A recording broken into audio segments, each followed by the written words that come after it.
you doing there today? I rebuilt the supercell, so let's take a look at it and bring it over here. Let's take this little neodymium iron boron. This one's actually an N58 Gauss.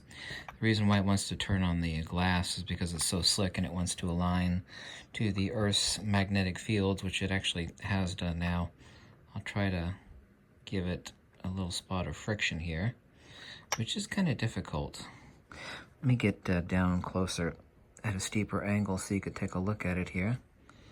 Here you can actually see either quote-unquote pole of the magnet. There we go. It's got enough of a friction there that it might stay in place for a second or two. Here you can actually see, I'll use my pencil, the plane of inertia. Right here, you actually see this bright white line. Let me actually zoom in on it a little bit. I'm already zoomed in as much as I can.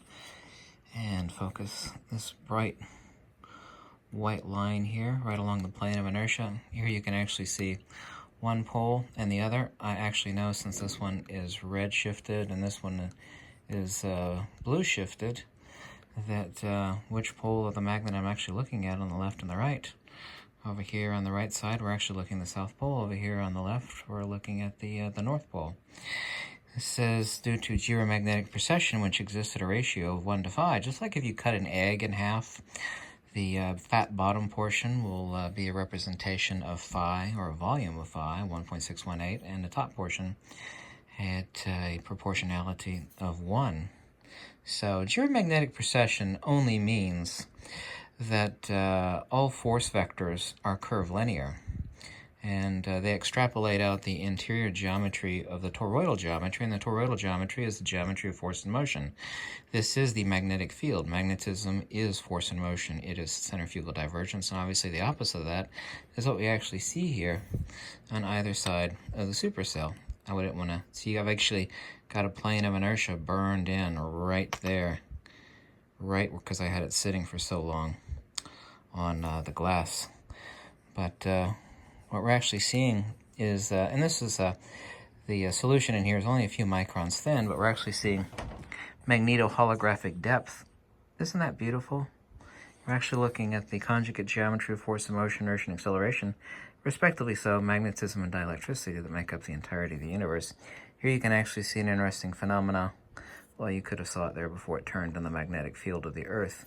This little pearl phenomena, it shows up as a little pearlescent pearl in the center of, let me actually put the magnet underneath the cell here. I don't want to leave it there too long because this one's a powerful magnet. Let me actually get in at a steep angle here, and you can see it. But all of these curvilinear lines, and of course the black spaces between the bright light lines, all this is constructive and destructive interference, kind of like we see in the dual slit experiment. Constructive and destructive interference between the magnetic and the dielectric. You see these bright white spots here of the conjunction points? Yes. Not only is it additive, and here you'll also see the outer edge. See this black line that shows up as a bubble over top of the supercell? Yeah. That actually shows the centrifugal edge. The reason why it's black is this is where there's the maximum, and by the way, the magnetism is most powerful, and this is measurable with a Gauss meter. I like to move it around. You see here where it burns in the cell. It's not actual physical burning. What it means is that it's actually creating a mark on the cell because this magnet is so powerful and this cell is so sensitive. What it does is, and also too, it's an important point to make. You would think that something so simple in nature would be so hard to describe. And it's not hard to describe, it's incredibly simple, but not simplex, is that here we actually see nothing. And of course we have our brightest lines here, and it fades out to constructive and destructive interference. People misunderstand the fact, let's take the magnet out and put it on top of the cell, that they think, well, this is the south side or the north side of the magnet, we turn it over and we have the opposite side. That's not true. A magnet actually has zones. This part in the middle is not magnetism. That's the reason why when you go to do the seed experiments and you expose your seeds, depending on the shape of the magnet, it doesn't matter. The field is always the same, whether the magnet be round or cylindrical or square. The centrifugal divergent edge is where you want to place, on the south side, the centrifugal divergent edge is where you want to place the C's, not here. And the reason why is because right here in the center is not magnetism. This is increasing inertia and acceleration. And of course we have an intermediate zone, and over here is where we actually have the magnetism. These are the force vector divergent zones. And this is palpably measured. You see how it's burned in the cell? Palpably measurable with a Gauss meter. It's not my opinion that that's the case. Everything is a simplex pressure mediation. Absolutely everything. It's hard to keep the cell sitting perfectly on this glass because it wants to react with the Earth's magnetic field. But I'll try to do a little bit better. But a magnet doesn't actually have poles. The plane of inertia that actually sits at the center of the magnet is just the point of lowest pressure mediation between two inverse centrifugal divergent zones of the magnet. If you get in steep on it here, you can actually see it. You see how quickly, the more sensitive the cell is, the supercell, it's like, well, it's wonderful, it's really reactive, but it also means I have to, that's the reason why I tape it now instead of gluing. You see 3 pieces of tape here holding it together. That means it's just easier for me to get it apart and rebuild the cell. But for a second here, and I know you can't see, if you had this in your hand, you'd really have your mind blown. You see the little pearl phenomena right there? Explaining that one is actually quite difficult. It's actually like a sphere of magnets, because the whole thing, of course, is a magnet. But what defines magnet is not quantitative, it's qualitative. Before this became a magnet, and it's just nickel-plated neodymium iron boron. So what defines a magnet is qualitative, not quantitative. But the whole thing, of course, is point-source incommensurability and the conjugate geometry and interplay between those field geometries, between the magnetic and the dielectric. So the whole thing, of course, is obviously a magnet.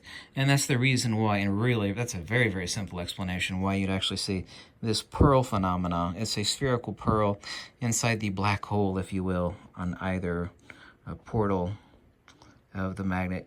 You can see the holographic depth on this if I actually get it in at a steep enough angle. The thickness of this liquid is only a few microns thin, many thousands of times thinner than a human hair. So the magnetoholographic view that you're getting, which is several inches thick, if you were to hold it in your hand, is the apparent depth of it being many inches thick. It appears really holographic even in this video that I'm making. But when you have one in your hand, it's absolutely mind-blowing. It actually stuns people. But it's only a few microns thin. I mean, you're only using 3 drops of liquid, and when you sandwich the glass together, you know, 99% of the liquid squishes out the edges, and you wipe it off, and then you tape it off. So you're only looking at, and this is optically flat glass, and yes, I have countless videos on how to make one of these. But a magnet doesn't have poles. It actually has the inverse of counter space, and the inverse of counter space is, of course, the field geometry of magnetism. And magnetism, of course, is the centrifugal force divergent field geometry. The only thing that actually gives volume to the universe, absolutely the only thing, is magnetism. And the inverse to that, of course, is counter space. And you can see it right here, this plane, this bright white line right down the center. Because while this is an extremely powerful N58 Gauss neodymium iron boron, really the most powerful one you could buy, right here in the center, if you're actually able to cut it in half, and this has been done, and put a Gauss meter in the middle of it and then smash the 2 pieces back together, there's no measurable field. It's like, well, the most powerful magnetic field.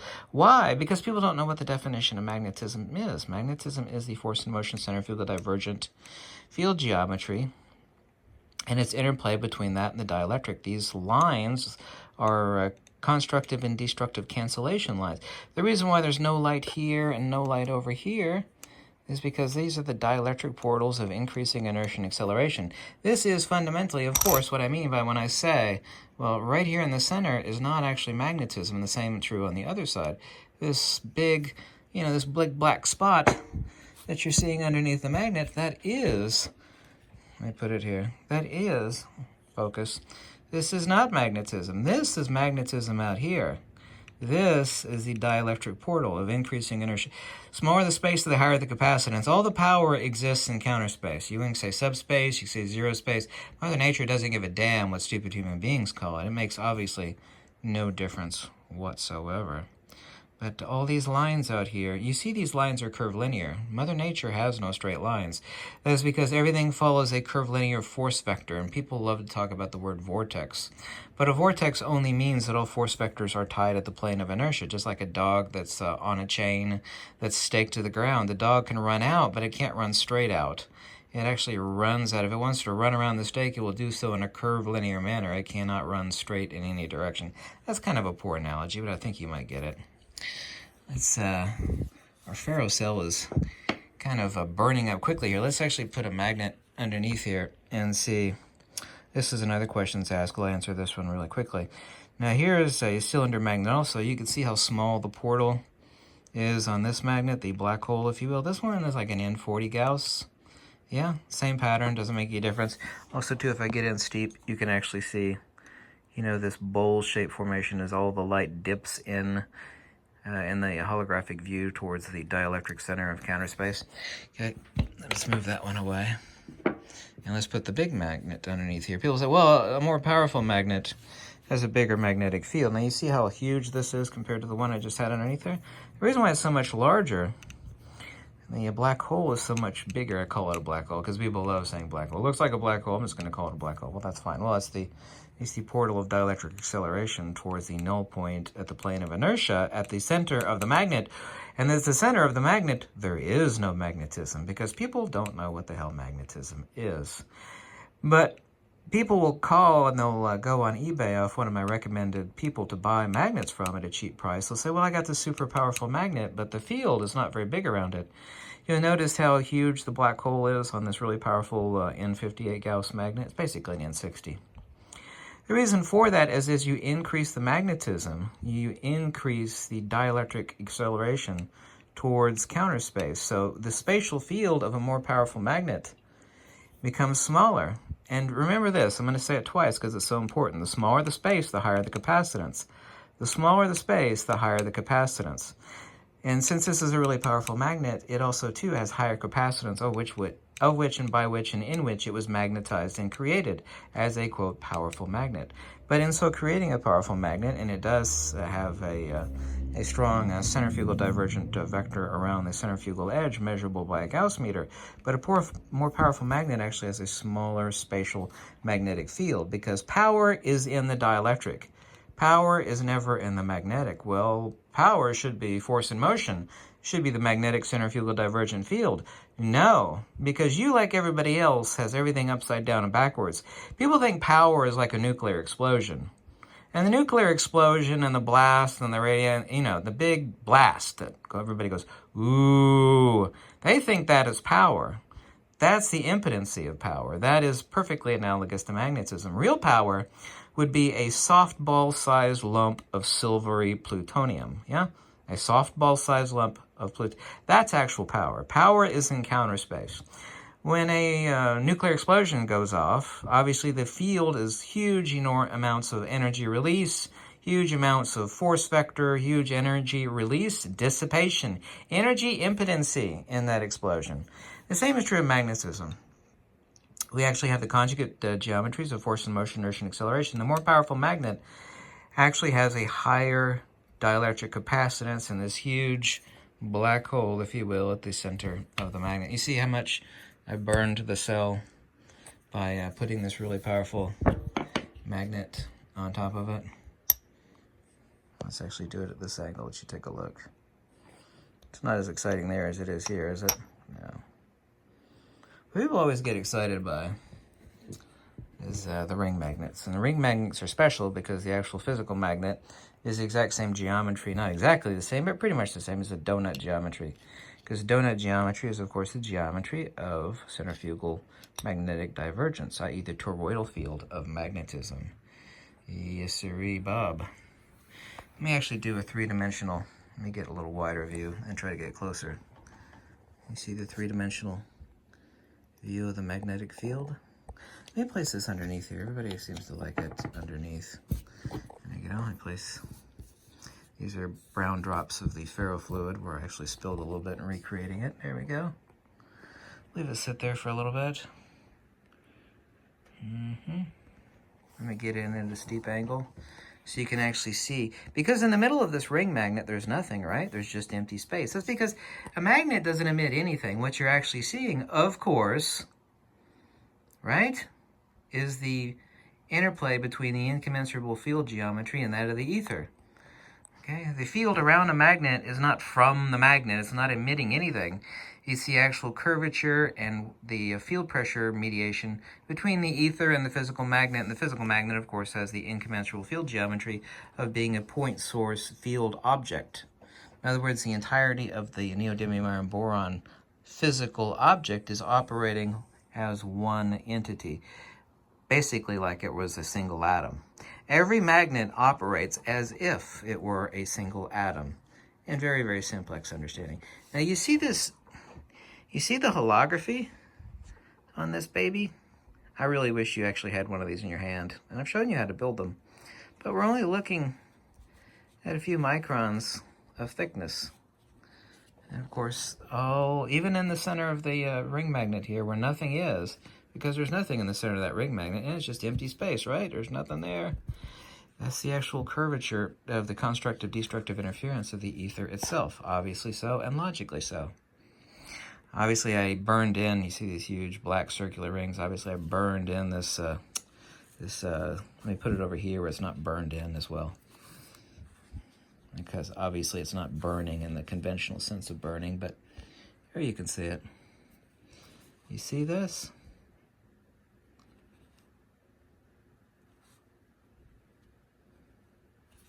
And also, too, right in the center of the toroid, this holographic toroid is another little black hole. But this magnet doesn't have a face. You know, it's not a solid magnet. There's nothing here. In the center, there's nothing here. But we have the same black hole here as we would on a conventional magnet like this, which is obviously solid. You saw the black hole on the solid face of this, right? Well, there's nothing in here. Well, it doesn't make any difference, because the magnet isn't emitting anything. It doesn't matter if it's a ring magnet or a solid cylinder magnet. Yeah, let me put it on here again in a place that hasn't been burned in really bad.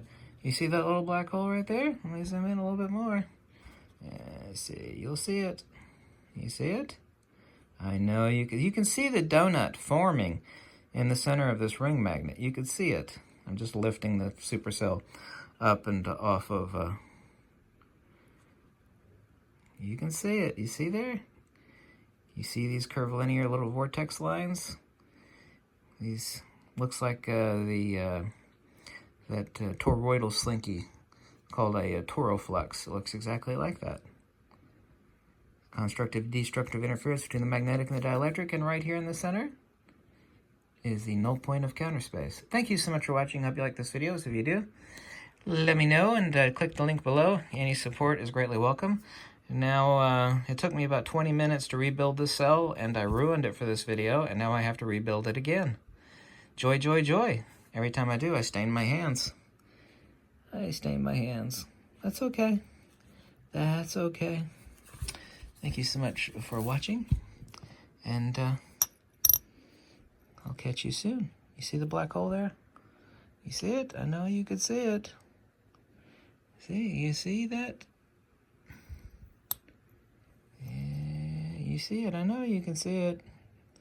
Isn't that pretty? Yes, it is. Bye.